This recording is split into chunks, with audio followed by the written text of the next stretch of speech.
episode 10 of The Witching Hour. A nice round number like 10 feels really appropriate for the topic we've got today. But first, I have to say hello. I'm Perri Nemroff, and as always, my co-host Haleigh Fouch is back in the LA area with me, and I am so excited because you had all the wonderful adventures at Fantastic Fest, and you might have caught the plague while you were there, but it was well worth it, right?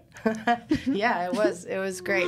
I didn't get to, see quite as many movies as I usually see or go quite as hard and meet all the friends I usually do, but it was still fantastic. I think the biggest question is, did you come back with a new tattoo? I did not, no. This year's options just weren't for me. What were they? There was a VHS that was kind of cool, but I didn't... there was a little heart with a knife in it. There was a Leonard Maltin face. Oh, I really? love Leonard Maltin, but I don't know about forever. No, I will love him forever, but on my body forever. I know what you meant. There was a Michael Myers mask, but it just wasn't one that I was like, I want to commit to you. Okay. Nothing was... It's like we discussed. Don't do it if you're not in love with it. And I wasn't in love. Yeah. So I'll have to go pay for my own darn tattoos, I guess.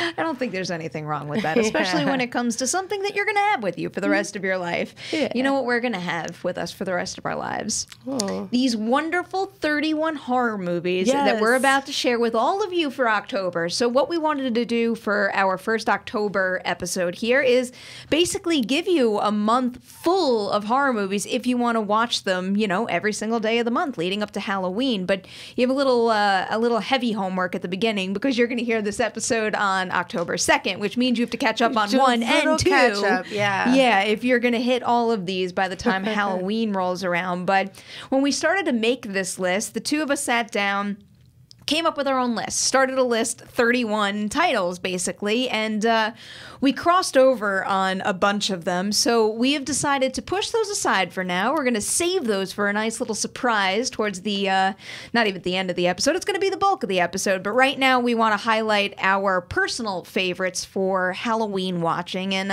we're going to kick it off with your list, Haleigh. What you got? Yeah, so just, to be clear about the parameters because of where I'm starting, these are not the best horror movies of all time. These are ones that get me in the Halloween spirit. So one that I always watch up top during the month is Planet Terror, which is a really goofy Robert Rodriguez, lots of fun. Something about it just feels like Halloween to me. Maybe that it's spooky, not scary. Maybe that it's a lot about like these ragtag weirdos coming together to fight this grotesque zombie apocalypse. But it's fun as heck, and that's one I always do early in the month. I'm going to go through these kind of quickly because we got 31. We got a lot. Yeah. Nightmare on Elm Street, classic. I mean, what do I even need to say? I really think that the only reason we didn't cross over on this one is because, by the way, so this is how the planning for this episode went down, is on Sunday night, the two of us message each other and we're like, what are we going to do? Let's do this idea. And then the two of us in the same Google Doc are busy creating a list at the same time. And I think I just wasn't typing quickly enough, so I never got to that one. But this would be on my list as well. I'm really happy with our list anyway. And that just means we get to put in a few more titles, I guess. I just watched Nightmare on Elm Street it's so good. over the weekend. Yeah, again. It holds up so well. It well. really does. And I'll throw in as an added bonus, which should come as no surprise. This isn't on your 31 to watch, but I do always watch Dream Warriors every year. If you listen to the show, you should know that's not a surprise because it was my first movie that scared the pants off me. But yeah, they're classic. You can't go wrong. And they too have that, at least for me, super creepy but not scare you so you can't sleep vibe. The Fog, which is John Carpenter, it's like being told a good ghost story, a good yarn around a campfire, and I love it. It's got all, I really am not on my game today, guys. I'm on cold meds. I'm like, it's real foggy. God, I wish that was actually the pull quote on that poster. Yeah.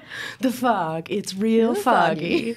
But yeah, it's a spooky little pirate ghosts coming out of the fog, coming for your small town. I'll never say no to that. It's so good.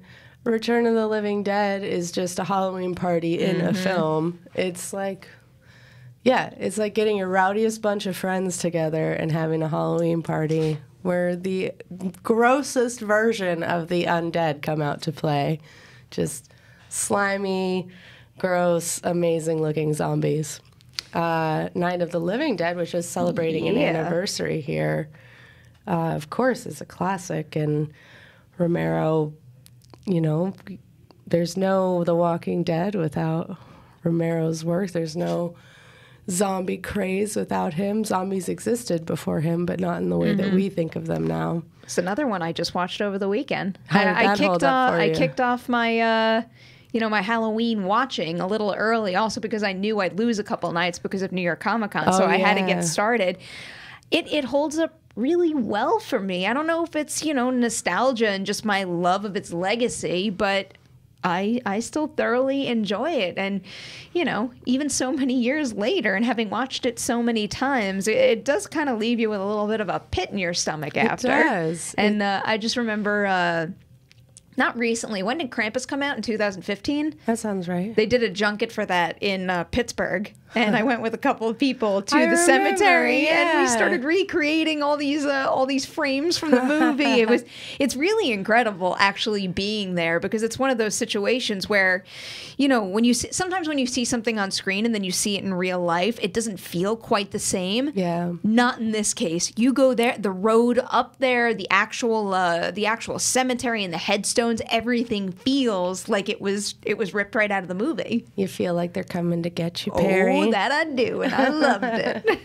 Yeah, that's a great one. I think it holds up really, really well. And I think it holds up so well because it's above everything, mostly a drama about people being horrifying. Yeah. Like the zombies don't look like much. That's not really the point at that point. It's that people are terrifying. It is interesting to see how the zombie has evolved over the years too. Like is it a fast zombie? Is it a slow zombie? Right. Like, is it actually decaying? When exactly do you turn? There's so many questions that this movie only scratches the surface of, and then kind of paves the way for all of these other movies that come after it to, dig into it in its own unique way. I mean, even Romero, with every single movie he made, explored the idea of what a zombie was even further. Well, I mean, there's an argument to be made. He got too hung up on that at a certain point. Yeah, I'm pretty sure I know the movies you're talking about. Although I will, I maintain that Land of the Dead is better than people give it credit for. I'm fine with Land of the Dead. It's really entertaining. The last one is Survival, right? I think so. Okay. Is that the island one? That's the island one, yeah. Yeah, not great. No, not really. But thankfully, that movie gave me my one opportunity to talk to Mr. Romero on the phone. And worth it. Yeah, that's one of those things that it happens and you just never forget it. No, I met him at a horror convention when I was quite young. I think we were like 19, me and my best friend, and there's a picture of us sitting with him, and I don't think there's a picture of either of us with bigger smiles on our faces. Like, okay, my friend has a kid now, so maybe her picture with her son for the first time is a priorities. Come on. I don't know though. It's toe and toe. All right, so moving on is Sleepy Hollow, which is to me essential Halloween vibes, and it's right on the line of a horror movie. I don't know. Like, adult jaded me thinks maybe it's not a horror movie, but then I think about how much it scared the freaking heck out of me when I was a kid. This isn't necessarily horror movies. That's true. This is, the movie that gets you in the mood for Halloween. Yeah, and that one always does it. And truly, Christopher Walken just scared me to death as a kid in that movie. But I think it has such a magic to it, and that cinematography. Oh my goodness, what a beauty. Next up is The Guest, which is much more modern. And I love it. Adam Wingard and Dan Stevens doing his all. I was never a Downton Abbey person, so I wasn't really familiar with him before. Me neither. And then I was instantly a fan for life after that film. If you guys haven't seen it, it's this sort of mystery guy comes back to his old army unit buddy's family right in time for Halloween and may not be who he presents himself as, and you can't tell if he's I almost good forgot or it terrible. was set around Halloween. Oh, yeah. Which makes it even more appropriate. Now I'm remembering the scene in I guess it was the gymnasium, the school gymnasium, yeah. And it's great. There's Halloween decorations in the back of everything. And it's low-key Halloween, you know. It's not up in your face, but it's real good. It's intense. It's a great watch. Yeah. I love those two guys, Adam and Simon. Mm-hmm. And then everyone started to hate on them a little with Blair Witch. Well, you hate all you want, and, you know, Adam's laughing in the bank right now with a Godzilla film. Tis true, tis true. And I can't wait to see it. I know, I can't wait to see that too. He's name dropped some of my preferred Godzilla movies and some of the weirder ones that gets me very excited. Doesn't surprise me given his filmography. Yeah. Like Godzilla vs. Hedorah, which is like this trash monster. Speaking of him, yeah, this movie isn't on any of our lists. Oh. Do you know what I'm going for right now? Probably. You're Next. Yeah. God, that's such a fun movie. I like You're Next, but it's not a Halloween essential for me. Really? Yeah. I don't know. The idea of how it plays into, you know, the slasher kind of almost like a whodunit quality. I don't know. I kind of like the murder mystery vibe to it, to the point where I would say it's very suitable for Halloween viewing. You know what? If you want 32, put that on your list. Well, it's already been mentioned, so I'm not going to take any of mine off the list. No, I'm just saying if they want 32 movies to watch this month, that's a good one to add. Of all months, if we added an extra day to any of them, it should be October. Oh, yes, absolutely. A 48-hour Halloween celebration. Seriously, why isn't that not the new leap year? Can that just be a thing? I'd vote for that. Make that your platform when you run for office. And the next one is, I don't think it's actually, you know what? I can't remember. Is the Monster Squad set at Halloween? I actually am not a frequent rewatcher of Monster Squad. I think I've only seen it maybe like 2 or 3 times over the course of my life. Put it on your 31 movies this month. I keep doing that because, I mean, every single time someone brings it up, it's like the greatest thing ever. And I'm like, all right, I watched it a couple times. I was like, all right. I think for a lot of people, it's the greatest thing ever because it has this tie to nostalgia. Yeah. Which it was never part of my life at that time. Well, that's what I was going to say. It wasn't. I didn't see it as a kid, so it doesn't have that nostalgia pull for me. I saw it much later in life and was like, damn, that's just a good movie. It's just a good, fun monster movie. I've got no problem putting that on my list because right now my list is super long, but there will always be room for more. There's always room, and this is the month to do it. And it's got what I like about the Monster Squad. So they didn't have access to, like, the exact designs from Universal for the classic monsters, so they recruited the folks at the Stan Winston School to put their own spin on them, and they look beautiful. I mean, they're such incredible... And you'll know, obviously, exactly who every monster is, but they don't look exactly the same as their origins, and I love that.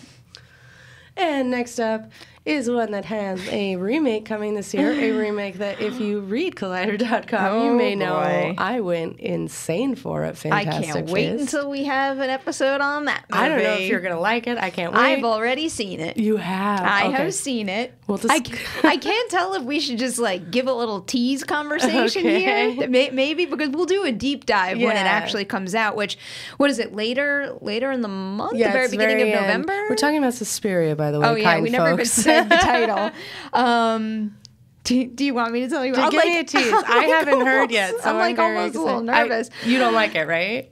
I don't not like it. So I had a very weird reaction where I walked out, and the first thing that crossed my mind was, well, that's not for me. I so knew this was going to happen. But the more I thought about it, and the fact that I couldn't stop thinking about it, I think part of my problem initially while I was actually sitting in the theater and watching it was that I loved the coven and the school so much that every single time I was ripped away from that, I'm like, I don't really want that. Bring me back to that location. But, you know, when you get to the end, you see why it all comes together in such a profound way. So it was like the more I thought about it, the more I got into it, and the more I caught myself wanting to go and see it again. Interesting. I definitely didn't have a masterpiece reaction. Right, which I had a reaction that we'll go more into this in our full episode. I've never responded to a film at all, even close the way I did to Suspiria.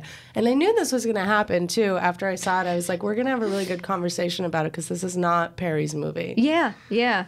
So it's definitely not my kind of not my kind of horror, but at the same time, something I could still really appreciate. There's a teaser for an episode coming up down the line for you guys. I can't wait to get to that one now. Yes. And my last one is also probably a bit controversial. Not that the first Suspiria is a controversial pick. It's like iconic Halloween film. But Halloween Season of the Witch, Halloween 3, the dreaded, the loved, the hated. I adore it. It feels like Halloween to me. That Silver Shamrock song will always... I mean, when it's 8 more days till Halloween, that goes on in my house. I don't know if I have the same love for it, but... I'll never not watch a Halloween movie. Like, it doesn't... Actually, I take it back. I won't watch the Rob Zombie movies. Oh, okay. But everything else, if it's on, I will leave it on and watch the whole thing. It's just, if I deliberately went to put on a Halloween movie, it's not going to be this one. Okay. Yeah, it's very deliberate for me. And like, I know some people obviously like to rewatch the whole franchise every Halloween. That's not really my vibe. I'll tend to watch Halloween the first one and Except Halloween for that, H2O. Did you do the Halloween list for .com? No, Was that Adam did. All right, what did you get? I did Nightmare. That sounds pretty appropriate. Yeah, which I love all of those. So. I had Texas Chainsaw. Yeah. That was a rough challenge. going. It was a challenge. Yeah, Adam's like, we should redo my Halloween ranking list because everybody gets mad at me every year. And I'm like, they wouldn't be any happier with me. Everyone gets mad at me, too, because I didn't even realize this, but apparently Texas Chainsaw 2 has a very big following, and I just did not appreciate the tonal shift there. It did not work for me. See, everybody's mad at everyone just because we have opinions. I know. But yeah, people would be mad at me because Season of the Witch would be really high on my Halloween rankings. Okay. And with that is Hayleys 10 not shared titles that you are now on your homework list. And I apologize if you hate some of them. All right. So I'm going to kick this off with one that, to be fair, I'm almost angry it wasn't on your list. I wonder if this has something to do with nostalgia. Jesus, why can't I say nostalgia? What was I just saying? I don't know. Nostalgia. I'm like trying to say the title. I'm trying to read your face right now, and it's making me nervous. No, don't be nervous. This is because this isn't just like This isn't just like, you know, we're not doing like the top best of all times and then our bottom 10, 11 through 20 or something. Like, one of my favorite movies to watch on Halloween above all else is Hocus Pocus. Absolutely. How was Hocus Pocus not on your list? Because I misunderstood the list. I thought it was horror movies. Yeah. It's less dramatic than you thought. No one on the podcast network can see the reaction I just had. Oh my God. Hocus Pocus is a Halloween essential. Absolutely. It also used to scare me a little when I was a kid. Like, because what year was that? 90 something. I don't know. When we were youths. Hocus Pocus came out in 1993. Oh my God. All right, I don't know why it scared me when I was already watching Jurassic Park at that point, but it did creep me out a little to the point that, you know, like I would be a little afraid that the Sanderson sisters would come and get me. Doug Jones's character used to creep me out a little, and now he's the most lovable thing in the world to me. But anyway, I was obsessed with Hocus Pocus growing up. It wasn't just a Halloween thing; it was an every month of the year thing. I would watch it over and over. I still do it now when it's on. That musical scene is hands down one of my favorite things. I can't tell you how many points in my life my family has discussed naming a pet Binks because of the cat. I had such a crush on Max. I couldn't handle it. I love this movie. Sure. I mean, really, didn't everybody our age at that time have a crush on him? Thackeray Binks was a big thing for me and my girls. I feel like it was one or the other. You were either Team Max or Team Thackeray. We were Team Thackeray, but Max was the annoying older brother, you know? I guess Thackeray was like your ghost bae. One day we should just like rank, you know, all the different horror bays. There's Ghost Bay, there's annoying older brother bay. I feel like I need to think of a couple other categories now. Yeah, we'll find them. All right. Well, where would Jack Torrance fall? Because that's my next movie. Dump him. No bay. 0 bay. So The Shining is my next one. Yes.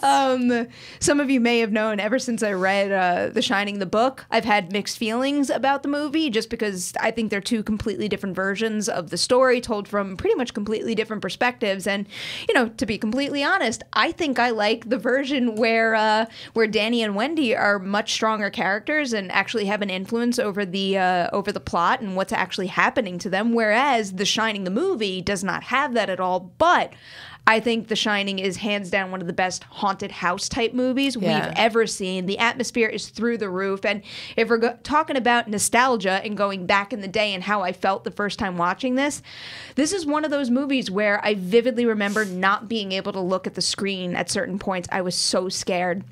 In particular, some of the Room 237 stuff, even the blood elevator. Sometimes I just couldn't look at it. And I think the one above all else that really gave me nightmares was when Dick gets the axe. That's heartbreaking. I had a hard time looking at that. Yeah, I just revisited that one, and it's so good. The only reason it wasn't on my list, I guess, is it feels like winter to me more than Halloween. I can see that for obvious reasons. Yeah, same for The Thing. Like, it was so close to being on my Halloween watch list. Do you know what I watched last night? What? The Thing. Yeah. That's such a good movie, too. It's amazing. Yeah, now I'm pissed at myself for not putting that on my list. The creature effects are just, I mean, they're unprecedented. Fucking raw button. Oh, so good. All right, you know what my next one is? I think did we already mention this at some point? Yeah, we did, because I talked about my list. It's Texas Chainsaw Massacre. There's another movie that will, that pure terror sensation will never lessen over the years. It's so raw and vicious that every single time I put it on, the behavior in it just chills me to the bone. And that is easily one of my, I think if I had to name my three favorite OG movies of classic slasher franchises, it would probably be Halloween, Scream, and Texas Chainsaw. Good picks. Yeah. Nightmare on Elm Street would be right behind, but, you know, not that we need to discuss this right now, because it's probably worth an entire episode. Yeah. But the only one that really doesn't work for me anymore is Friday the 13th. I have never been the biggest Friday the 13th gal. I enjoy it, but it's not my franchise, and I like the second one better, so I get shit on every way you could get shit for your Friday the 13th opinions. I get it. The thing is, I love that franchise too, and everybody here knows I'm drawn to sleepaway camp type movies, so it's like that movie is pretty much made for my taste. Totally. But in revisiting the first one, I think that's one of the few that doesn't really hold up anymore. Well, it's a strange thing, too, where the iconography of the franchise is divorced from the first film in it, which is how they have this crazy scenario with the legal battle right now, where they're like, so who owns Jason, though? Because he doesn't pop up with the whole look until 2.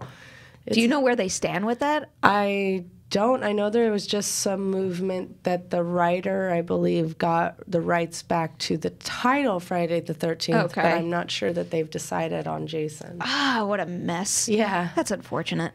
My next one, it also has a little bit of a Christmas vibe to it, a wintry vibe, but I'm going with it anyway. It's Edward Scissorhands.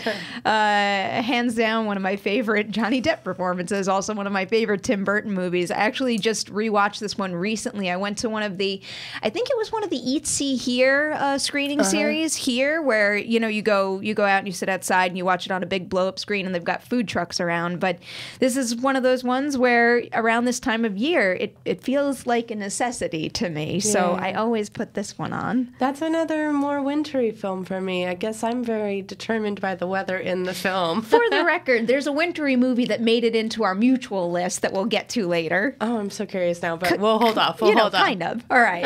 Next up, I have Evil Dead. Really, it kind of felt wrong to me to put just Evil Dead, but I had to limit it to one movie just for the sake of the length of the list. But when I think Evil Dead, you can't just watch Evil Dead. You have to watch Evil Dead.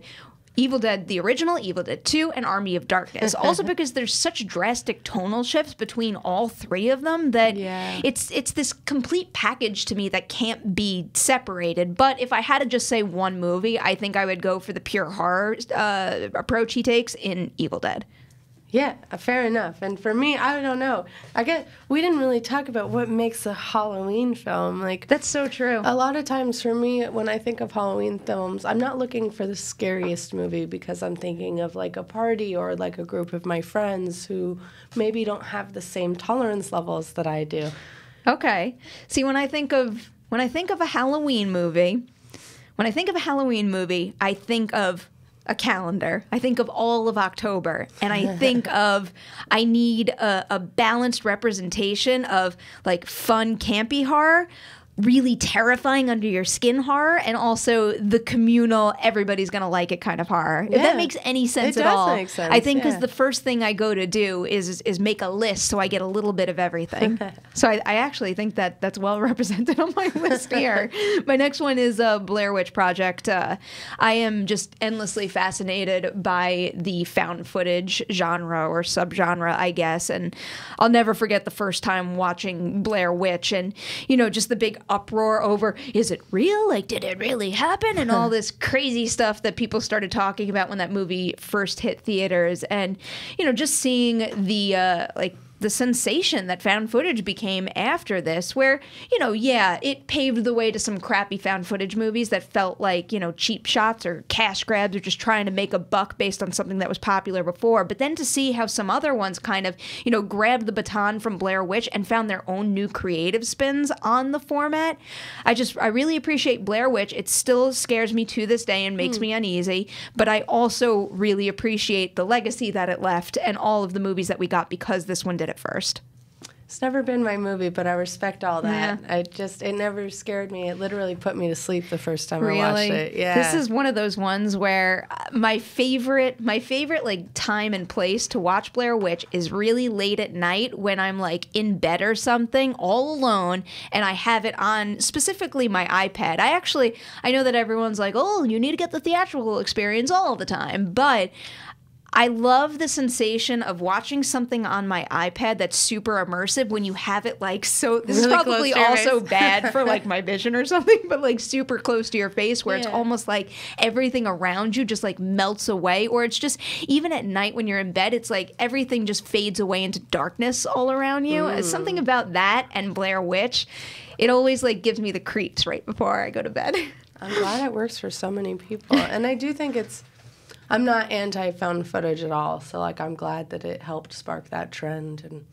And maybe I am anti-found footage because I don't like Paranormal Activity either. Really? Not 1, 2, or 3? 3 I like. 3's great. 3 is scary. 3 is great. I really like 1, 2, and 3, and I also liked the marked ones.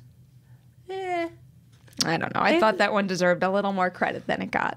But I'm derailing because that's not on our list. No. So everyone doesn't have enough homework right now. Didn't make the cut. My next one is probably one of the movies that I think I watch most frequently too. This is also outside of Halloween time, and it's The Hills Have Eyes, the remake. The 2006 remake. Talk about a vicious, brutal, nasty movie. This is it. I can't get enough of it. It is so incredibly sick and twisted that every single time I watch it, I sit there and I watch some of those scenes and I'm like, what is wrong with you? Why do you like this movie so much? And I'm going to throw my family under the bus because it's not just me.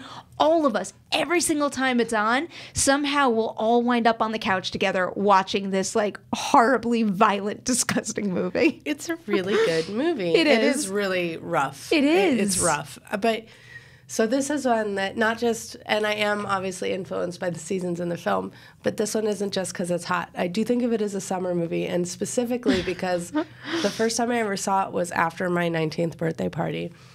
And it ties into your story. I had the biggest party of my life. We didn't know it was going to be like that. Our house was flooded with people. And the next morning I was like, what just happened? Where do I live now? And so I laid down on the couch, like wrapped in a blanket, like what home is this? And I put that on. And my birthday's in summer. It's in June. I think we just need to talk about the reaction of throwing a crazy party and being like, where do I live? Well, I felt kicked out of my own home. The only time I ever did that was when my parents are going to get mad and my mom will watch this. When I was really young, I was like in high school, and it was a hard no on throwing parties. Also because like I'm a neat freak and I got it from my mom, so I should have been more respectful of this as a kid.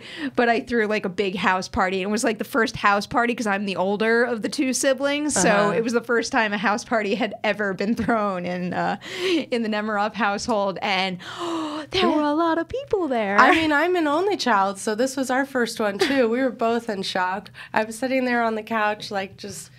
First of all, not prepared at all for what I had chosen.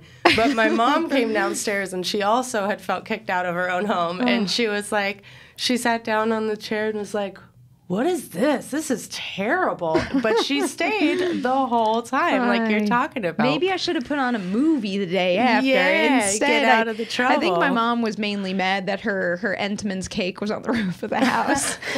That and the police came, but shit happens. Oh, no. My next movie is It Follows. It Follows is one of my favorite recent horror releases. I think that concept is absolutely genius. I think the way this movie is shot in particular is just freaking stunning. The way the camera pans and the lack of quick cut editing is so refreshing. My favorite scene in this movie is that scene on the beach where all that craziness happens when you're so focused on the inner tube out in the water, and then all of a sudden that stuff goes down. Really, I just love this movie. I think this is Micah Monroe at her best, and I wish she would find another movie that would put her to use this well. Hey, and The Guest. And also. The Guest. She's great in The Guest too, but I mean, I want to see her have a leading role in a movie, and it's just, It's been a minute. My heart was broken by Independence Day we Resurgence. both went there in our brains just now. Yeah. Yeah, that one's great. That one has really strong fall vibes in it. Very Halloween-y feelings. It also has a great soundtrack too, just like The Guest. All right. You know what else has a great soundtrack? If you like crazy metal, The Devil's Candy. I love this movie. I actually kept going back and forth between if I wanted, not that I had to choose one of his movies, director Sean Byrne, but if I had to go with Devil's Candy or The Loved Ones, because I really do love them both. They're both, again, I'll use the words vicious and nasty. They're both tough to watch at points, but I have to go with Devil's Candy. They're both family stories in a way. Really, really twisted family stories. Devil's Candy, though, tips the scale for me because I love Ethan Embry, and I will love him for the rest of my life. I always think about it. It's so weird having grown up liking the nerdy, goofy Ethan Embry, and all of a sudden he got older and he got like super rough and tough. And I know. Between like a movie like this and Cheap Thrills, and he's just so badass and cool. And he's the perfect lead in a movie like Devil's Candy. Oh yeah, he's great for like Metal Dad. It's like he's the ultimate Metal Dad. Yeah, exactly. Wait, so he's Metal Dad Bay. Metal Dad Bay, Okay. yes, definitely. Glad we cleared that up. Yeah, top of the list. The last one on my personal list here is Sinister. Yet another movie. I have a hard time finding movies that truly scare me. Sinister, when it first came out, just the first one, not the second one. In my mind, the second one doesn't exist. The first one really got under my skin to the point that, you know how in the movie, the symbols of Bagul come up, and if you see him or anything, that'll kind of bring him out. Yeah. So I had I think I won it on like a Twitter contest or something. It was a signed Sinister poster from Scott Derrickson and from Jason Blum. I love the movie. I got it in the mail. I framed it and hung it up.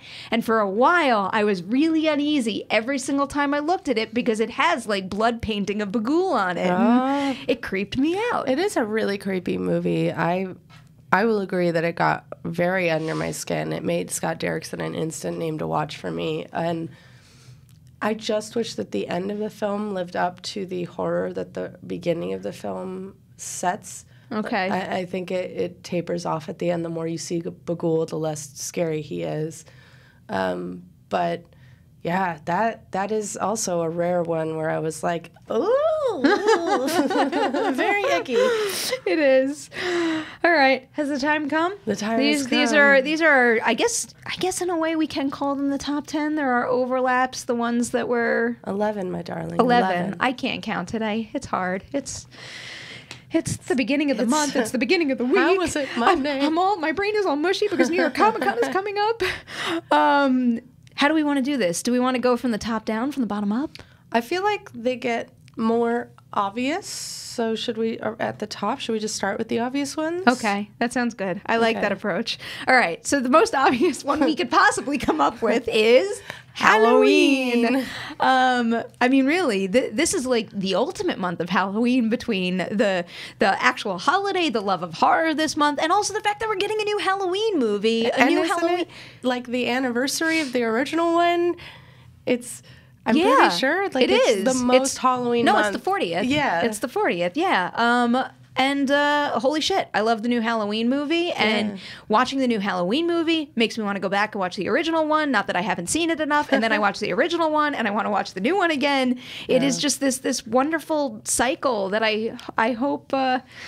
I hope if it continues as strong as what Blumhouse just delivered. But the original Halloween is hands down one of my favorite horror movies of all time. Every single time I go back and watch it, it places even more value on the idea of mystery when it comes to a slasher movie. The idea of Michael Myers being the Shape, being a force to be reckoned with, not knowing exactly what his motivations are, and just basically watching him steamroll this quiet, sleepy town on Halloween night. Yeah. And that is something that really gets under your skin, not being able to understand why someone is committing violence. And the way it's captured just enhances that. The Steadicam work is staggeringly good, still to this day.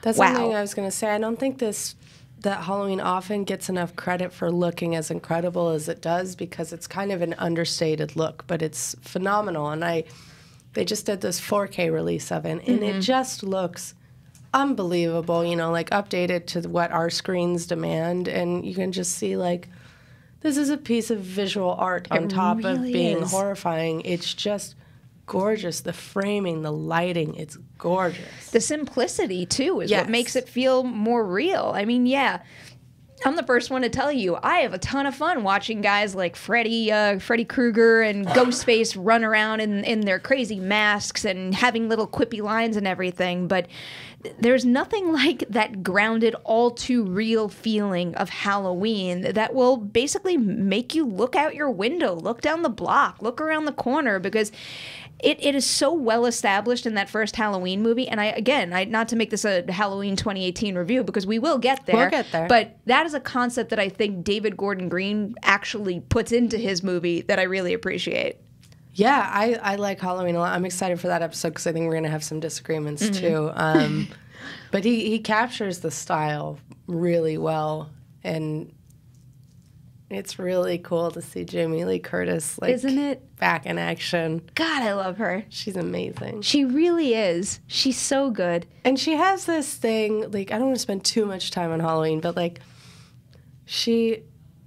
you watch her now, or you watch her as a teenager, as a discovery, and she just has this herness, this Jamie Lee Curtis-ness that never went away or was tainted or changed. She is just... That's her power as a performer, is to bring this quality of herself so thoroughly to a film, and I love that. It's so true. It's so true. And I was just, we'll get to this one, I guess, but I was just rewatching Scream, because that's just what I do on a regular basis. And, that scene where Randy's basically narrating the movie for everybody, and, they do, the stupid thing, we don't see your tits or anything like that, but, he's there to be like Jamie Lee.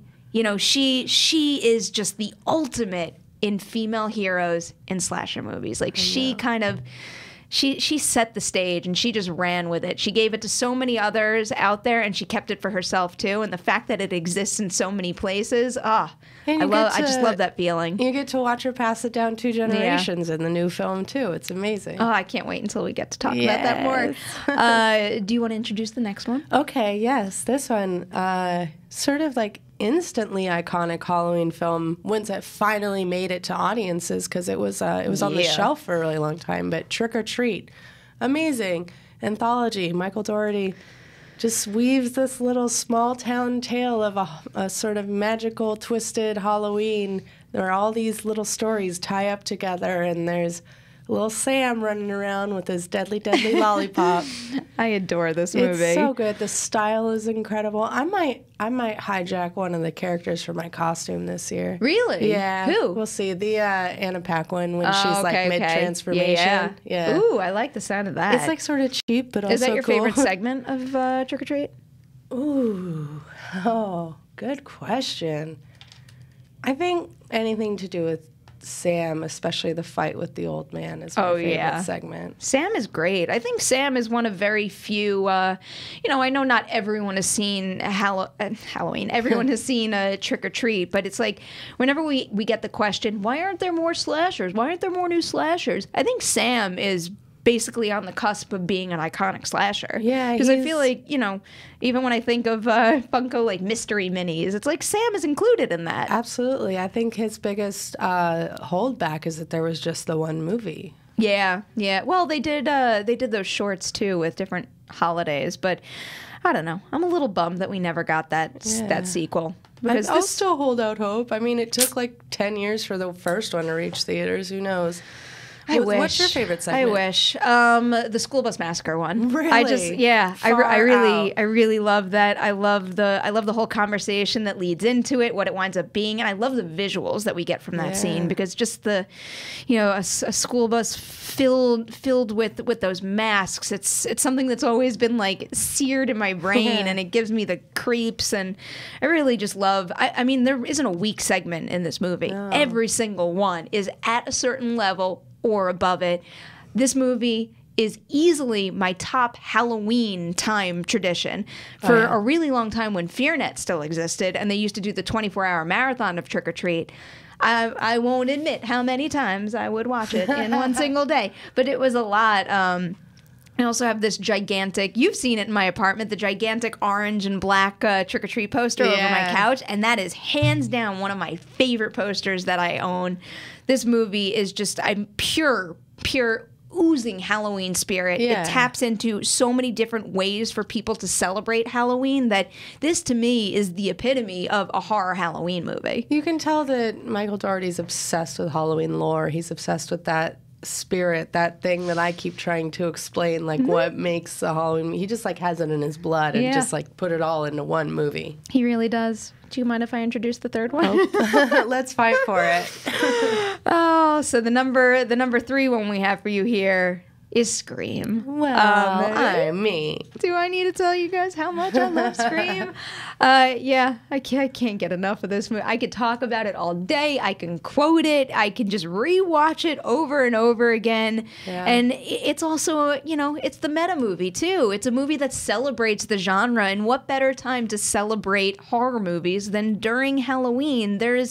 I can't get enough of Scream. And, this had just crossed my mind recently. I don't know if I even told you about this, but I had a conversation recently about a potential Scream 5. Not that I actually know anything legit about it, but just the possibilities that could happen. And, in seeing the new Halloween movie, it makes me think there is some potential there. I think Wes Craven cooked up some like real magic that pretty much sparked a whole new generation of slashers and horror movies, period. And I think there's, some room to play with something like that where it could happen again if you just bring it back the right way. I mean, I love Scream just as much as you do. It was the movie for me that made me love these kinds of movies. And my thing is just, if you are going to touch it again, please get an interesting filmmaker like they did with David Gordon Green. Yeah.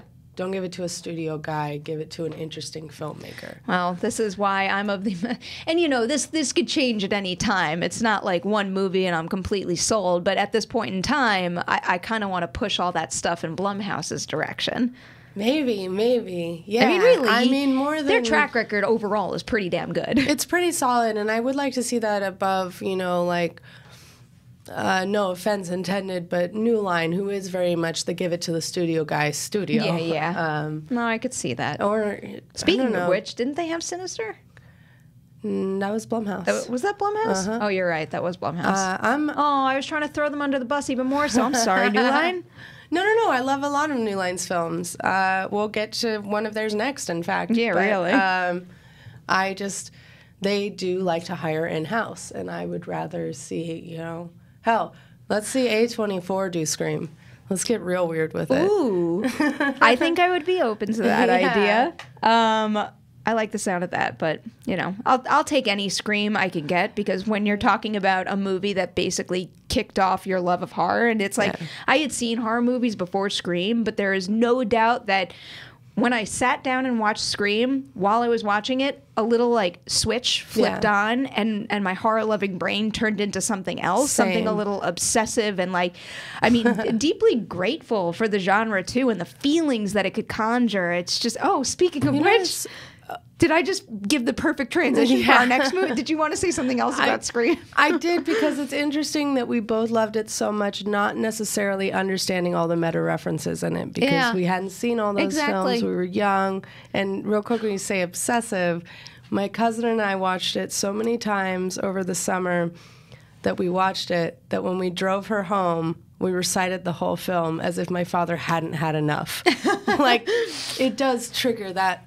Or conjure that level of obsession. You tossed it back to that, but I'm going to take it right back, because you can't stop us. With my Scream obsessive quality, I did that, but I did it to like the wrong people. I remember when Scream 2 came out, I happened to have been visiting my grandparents by myself in Florida, and I made them take me to see Scream 2 in theaters like 3 times. I bet they loved it. I actually have the same exact story for a different movie on the list, but now have no way to get back to The Conjuring, but The Conjuring is our next one. New Line, it's you. New Line. The Conjuring. So round of applause for New Line. Yes. This, yet again, is another one of my favorite recent horror movies. I think it's pretty abundantly clear that James Wan kind of changed the game for New Line with this movie. Yeah. He sparked really a gigantic, very, very... I'm trying to think of like big. I can't think of words. I was like gonna try to think of a big money making word. What's a word for when you make a lot of money? No, like when you make a lot of money. Lucrative. Buku bucks. I think I was thinking of lucrative. Lucrative, yeah. Or buku bucks. That sounds way better. God, we're losing our minds. But I love The Conjuring. It was my favorite movie of 2013, and taking a little bit of a cue from our conversation about Halloween with the camera work, this is a movie that is freaking stunning. Yeah. The lighting, the way he moves that camera around the house. There's a couple of scenes that I really love the way he shoots them, but the two that stand out is one at the very beginning of the movie when he's introducing you to the house and to the family, and it's just kind of like that oneer that goes through the entire house. And it really, by doing that, it's not just a cool shot for the sake of doing a cool shot. There is no more efficient way to introduce the viewer to every single member of the family, give you a sense of where they fall within the family, but also give you the layout, the geography of the house. That's something that James Wan talks about a lot, and I'm really glad he does it in his action and his horror. He always wants you to know the geography, and it makes such a difference. I think about like an Insidious, which could easily be on this list, just isn't. It's true. It's true. Spoilers, it's not any of the next ones. The scare with the little boy in the corner doesn't work if you don't already know what that corner is supposed to look like. And that he's so smart about making you aware of how things are supposed to be and how they're now wrong. Yeah. So now I have the Insidious... the Insidious, not score, but the stingers in my head. Yeah. I mean, that's a score that's just astoundingly good. But The Conjuring, the other shot that I wanted to mention was one that comes up later in the film, the staircase camera flip, where you like follow someone as they go down and then they go back up, or vice versa, I think.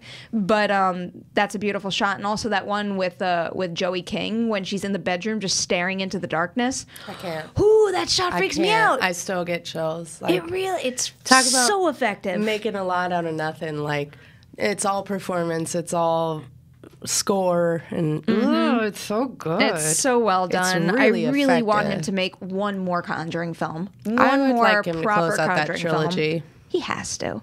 He has to. You better, James Wan. You hear me? Well, we're coming for you. You little sweetheart. You better do it, or we're going to be so mad. He is such a sweetheart. I was on that set for The Conjuring way back when, nice. And he is a delightful man. We just did an edit bay visit for Aquaman, and he was just the warmest little lovely, just a just a sweetheart, like We I love said. James Wan here. Yeah. Here on the witching hour. Do you want? Oh, speaking of witchiness, do you want to get our next one? Ooh, yes, of course. Actually, there's a witch in The Conjuring too. Bathsheba's kind of a witch. technically, but she's a bad witch. Well, there's some bad witches we in got this all one kinds too. of witches coming up here. The Craft, which was like, we talked a bit about in our 90s episode, but just so iconic to me and helped define my sense of spirituality and my sense of deciding for yourself what you believe, who you want to be friends with, like becoming a strong, empowered person, basically. And it's just, I mean, talk about like iconic neo-goth 90s style. Here for it. I think about those important themes you named now more so than ever. But when I was little and I watched this, I walked away with the fear of losing my hair. Well, I mean, look, I was afraid of the snakes too. I'm gonna be real. There were a couple of visuals in this that creeped me out, but you know. This always feels like a really important Halloween time movie to me because I vividly remember the friend that I watched it with, you know, like in her bedroom when we weren't really supposed to be watching this kind of stuff, and it was around Halloween time, and just, you know, I grew up basically dressing as a witch for Halloween for so many years. I just dressed like a witch for so many years.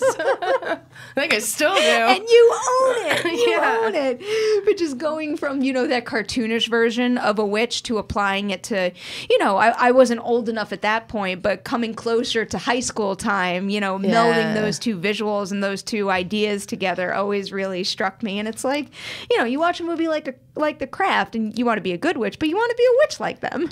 Yeah, I mean, I definitely wanted to be a good witch, but I get the appeal of being crazy for Zabalk, just going turvy. Is something else. Yeah. What is she up to now? Anything? I don't know. Good question. I mean, has she been... I mean...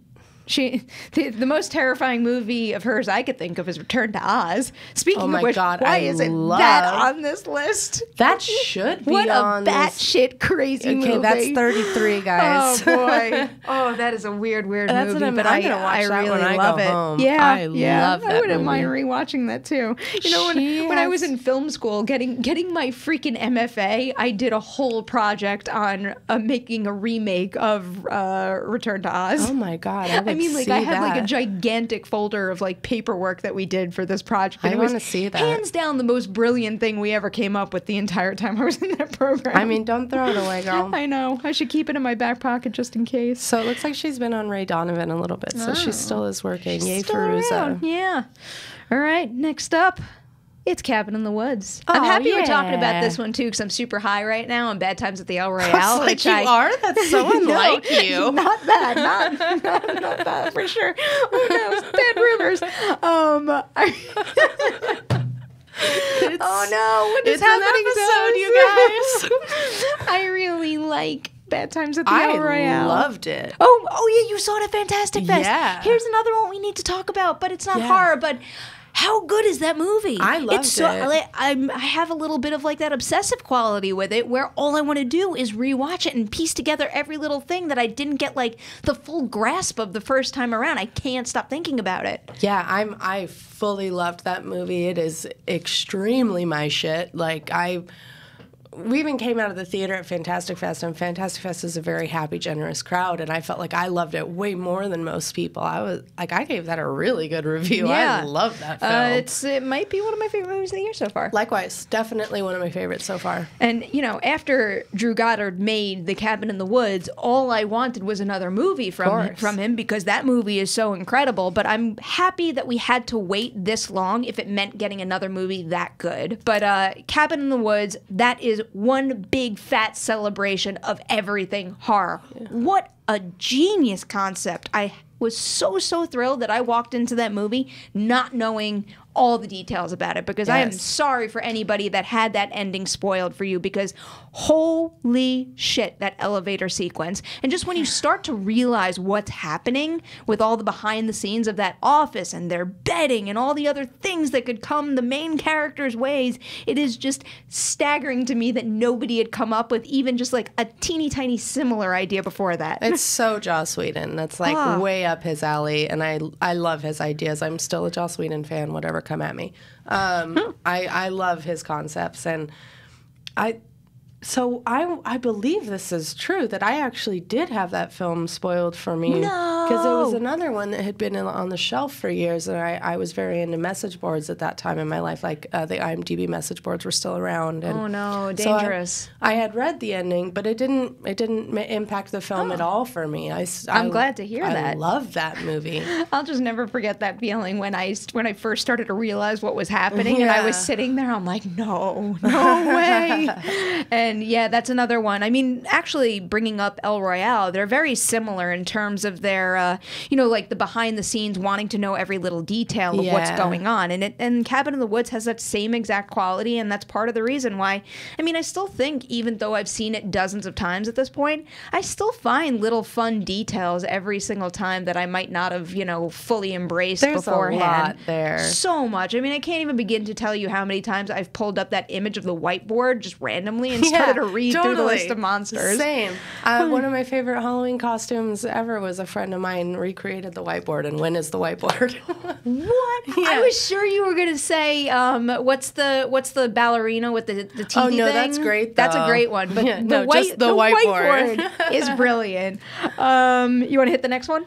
Yeah, I do. Oh, this is a big favorite of mine. A big favorite. I think it is a new, modern monster masterpiece. I think it's going to be remembered in 50 years. It is The Descent. Mm-hmm. Incredible lighting and cinematography. Incredible use of space. Incredible performances by actors who really haven't gone on to the careers I believe they deserve. I love this movie so much. I love that it takes so much longer than you think for the first monster to show up, because first Neil Marshall just builds tension based on the fact, fuck, we're trapped.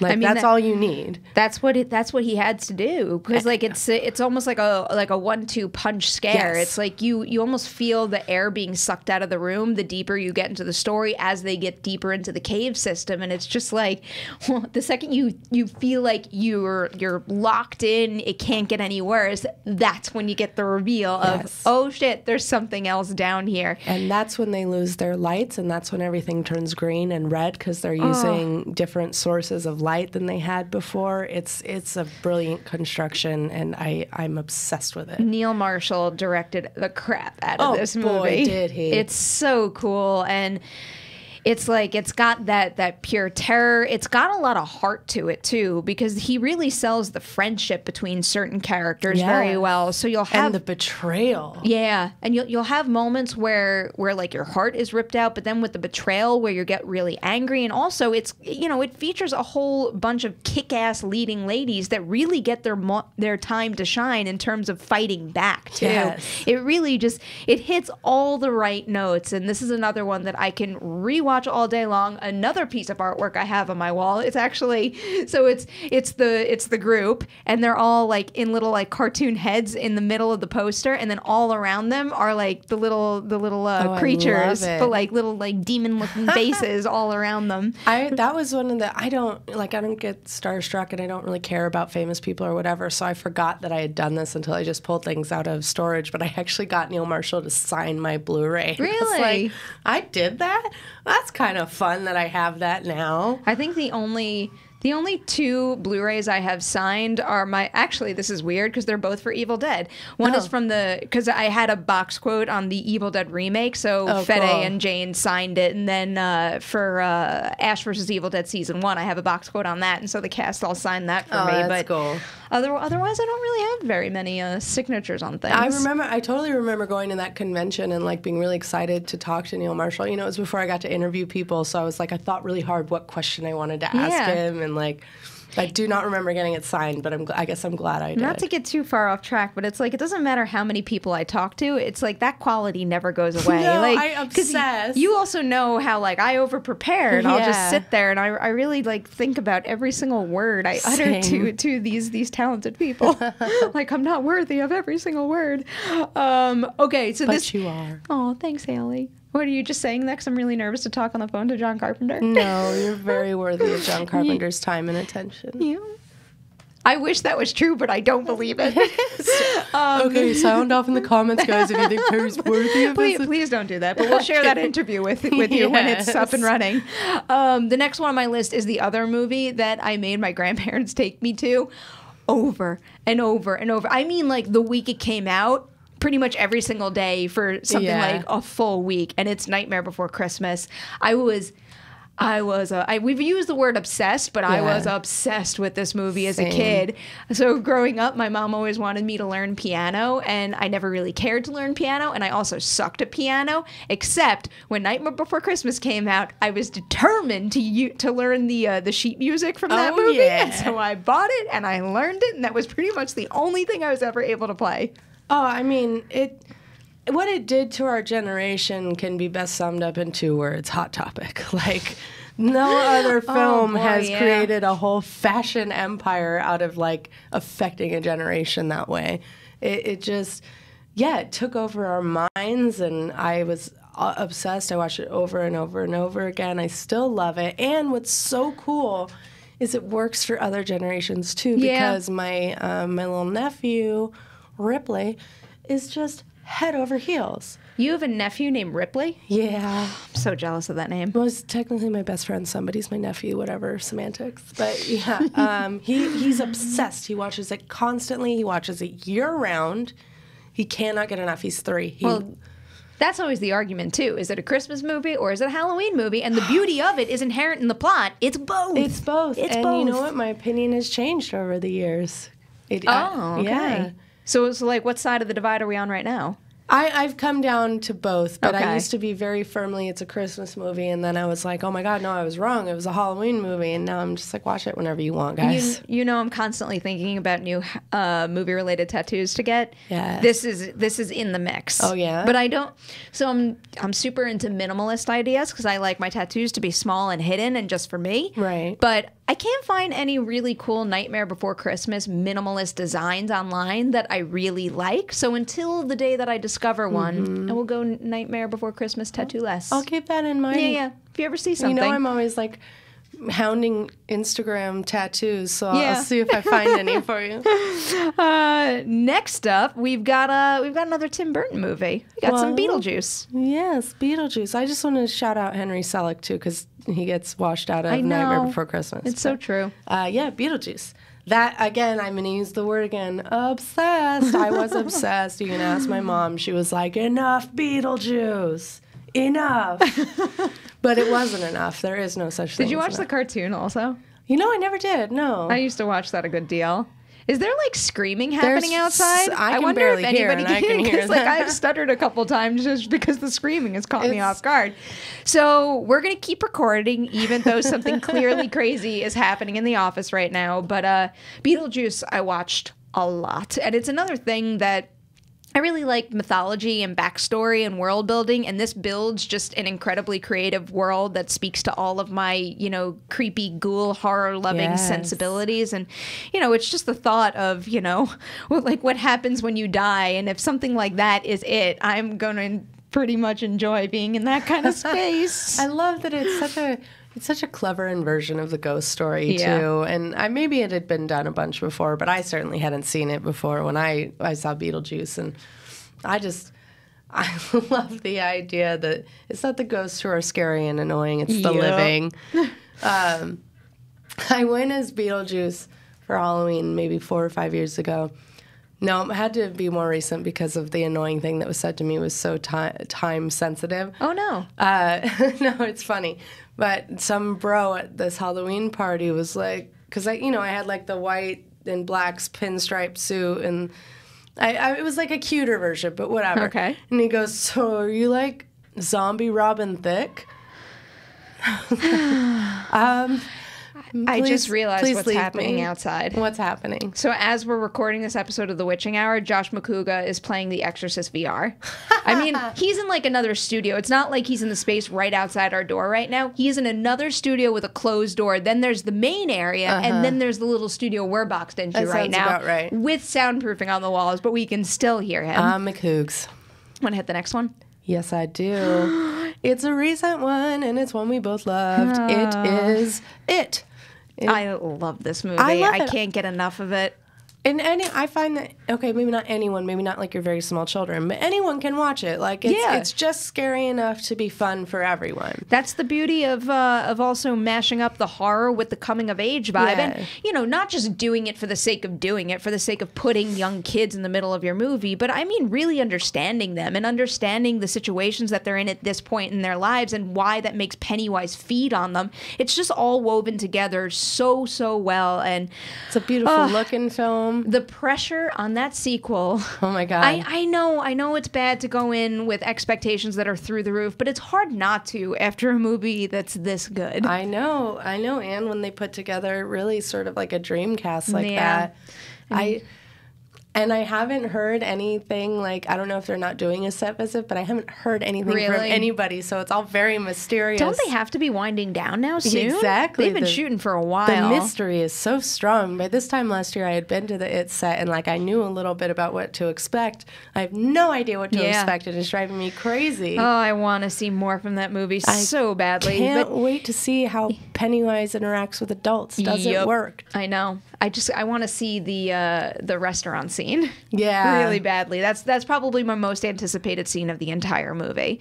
But, you know, until we get more information on that, I am more than happy to rewatch this one over and over again. It's like a perfect Halloween movie. It really is. And it's, you know, it's one of those movies, too, that has no lulls in it, where I love that feeling where when I walk out of a movie and I'm looking forward to rewatching it again, it's not just looking forward to rewatching one cool kill or one cool scene, like with The Stranger's Prey night, for example, where if I'm sitting through it, I'm just waiting for the pool scene. Oh my God, Lewis Pullman in Bad Times, can you believe it? How good is he? I'm so happy for him. I'm so, I say this in my review because I'm so happy that he's finally in a movie where he's that good and the movie's that good too.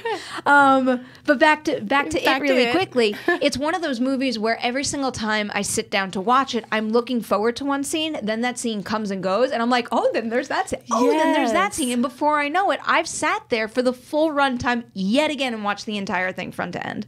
It's expertly paced. It is very roller coastery, which I know some people use as a pejorative almost, but I think it's perfectly constructed for.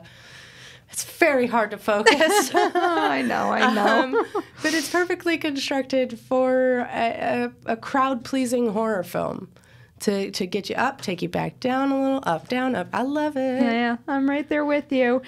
Now, we have one more. And it's perfect for us. Very, very important movie to me. Very important. It's Final Destination. Yes. Talk about a genius idea. That idea is so smart. And on top of that, I would probably give this movie credit for being one of the most effective horror movies in terms of leaving me with too much to think about when I walk out the door. Because I don't just walk around looking at, you know, I mean, really, I fly a lot. Yeah. Every single time I get on an airplane, I'm like, what would I do if I was Flight 180? Would I get on that flight or would I not take it anymore? I don't think I would sign up for a flight that was number 180, if I'm being completely honest. Oh, that's interesting. I don't have the money to just willy-nilly change my flights like that, so I would probably take it. Well, you would know before you actually made the purchase, so I would cut it off there. Fair enough. But even driving behind a truck with logs on it, every single time I get on a roller coaster, no more tanning beds. I mean, I could go on a list of almost every single Final Destination kill for the whole franchise, minus number 4, because that movie shouldn't exist. Yeah, it's terrible. But every single one has stuck in my head. And then on top of that, I've just, as sick as this sounds, fantasized about all the other possibilities that could happen because of the idea that this movie drilled into my head. Yeah, I agreed. And it did it to everyone. Like, we all share this shorthand now. If we see a log truck, we're like, yep, gotcha. Like, we all know. Can't be behind that. Yeah. It's so effective.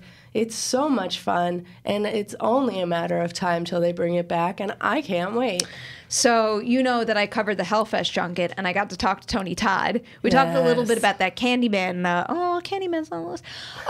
We had to talk. This is a problem. We got to talk about the Candyman remake a little, but he also briefly brought up Final Destination 5, and we were talking about how they were at some point considering the Dark Ages thing, which I thought was one of the smartest ideas they could have done. Where, you know, we're so used to like these more modern things that tap into everything we know and love right now. But could you imagine going way, way back and still applying the same concept? It would have been so smart. But yeah, it doesn't seem like there's much of any movement on that franchise. Even though I'm sure, speaking of New Line, that's one they're always going to have in their back pockets if they could ever bring it back. I think it's only a matter of time till it comes back. It maybe isn't having the nostalgia wave yet that calls for it. Like, I just hope it's not too much time. I hope it's, you know, ASAP, and we'll see. Here's my concern. So, like, the bigger horror's getting right now, the more people are going to start looking through their back catalog. What do we have? What do we have?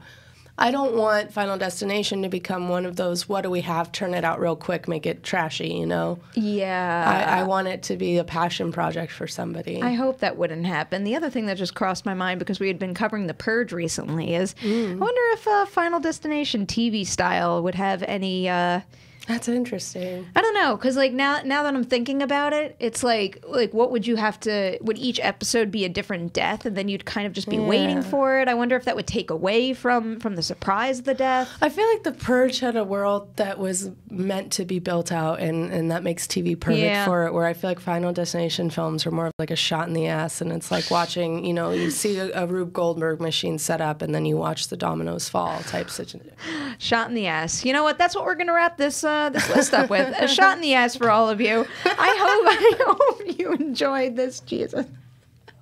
I hope you enjoyed this like batshit crazy episode we just gave you. This is what happens when we talk about too many good movies in one episode. We like lose 31, our minds. Yeah. And we, you know, of course we went over now too, but I knew it was going to happen. We knew it was going to happen. Yeah. It had to. It's a special time of year. A special time of year. We've now given you a lot of homework so you could celebrate it at home, but that doesn't mean the celebration on the Witching Hour stops here. We obviously have a new episode each week coming your way all throughout the month, and we've got a lot of stuff to talk about, from Halloween to Suspiria and so much more. So make sure to keep an eye out for all of that, and to keep sharing these episodes with your family and your friends and all the horror lovers in your life. Yes. Haleigh, where can everyone find your stuff on the internet? Well, you can find me on Collider.com. You can find me on Twitter at Haleigh Fouch, and you can find me on Instagram at Haystack McGroovy. And I just want to send a special thank you to the folks who came up and said hi at Fantastic Fest. It was so nice to meet you. The Witching Hour fans really are the best. Oh, it made me, when you told me about that, it made me really happy. And make sure to go to Collider.com and check out all of Haleigh's really great Fantastic Fest coverage, because there's a lot of films she covered that should be on your radar. You can catch me on Twitter and Instagram at Pete Emmeroff. That John Carpenter interview will be up on Collider.com real soon, as will a great chat I had with David Gordon Green on the movie too. But be warned, there are spoilers in that one, so it'll come closer to release. Hope you enjoy that. Thank you so much for listening to this episode. You have officially survived the Witching Hour.